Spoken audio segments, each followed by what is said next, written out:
Imagine a quiet jewellery shop in Bradford. Nothing flashy, nothing suspicious, just a modest place, tucked away on Hall Lane, where gold chains and diamond rings were on display. But behind the counters was a criminal enterprise that was booming.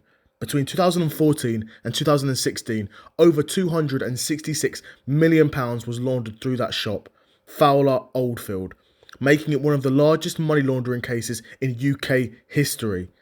But this wasn't just crime, this was business, structured, strategic, and most importantly, was hidden in plain sight. Now, Fowler Oldfield had been around for decades, buying scrap and selling jewellery, nothing unusual, but by 2014 something had changed. Massive amounts of cash started flooding in.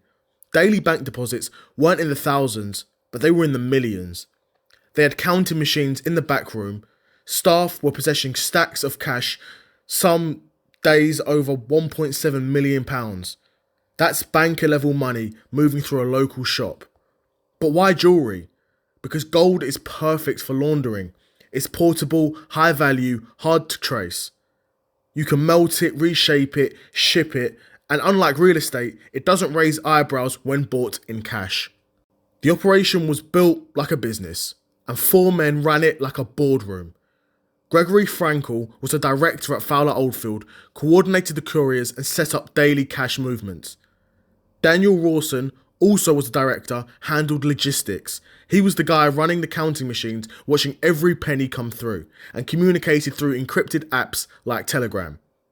Then you had Haroon Rashid, who ran another jewellery shop and had access to Fowler Oldfield's counting rooms. He knew the codes, the routines, he knew everything. And then there was Arjun Baba. Based in West London, he connected the whole thing to the international gold market, specifically Dubai. His company, Gold Steel Limited, processed gold bought with laundered money and shipped it overseas. These guys were not your standard street criminals. They were businessmen, and the laundered operation, it was structured, intentional, and above all, it was efficient. So, how do you move £266 million without being noticed? First, couriers from the UK brought bags, sometimes takeaway containers or toy boxes full of cash to Fowler Oldfield and 2 other locations in London. Then the money was counted, verified and bundled like any professional operation. Industrial grade counting machines, labelled stacks and logged entries. Next, the cash was handed to G4S security vans or the post office, who believed they were just picking up normal business deposits. Then the cash hit the NatWest bank account for Fowler Oldfield. From there, the team purchased gold grain, which was melted metal that was easily shipped, and sent it to Dubai, where it was sold, and this completed the laundering cycle. Dirty cash became clean money on the other side of the world.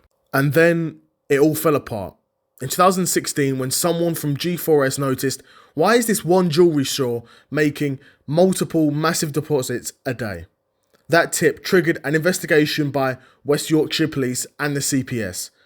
Surveillance followed, bank accounts were subpoenaed, phones were seized, Telegram chats showed exact amounts, passwords and drop-off plans.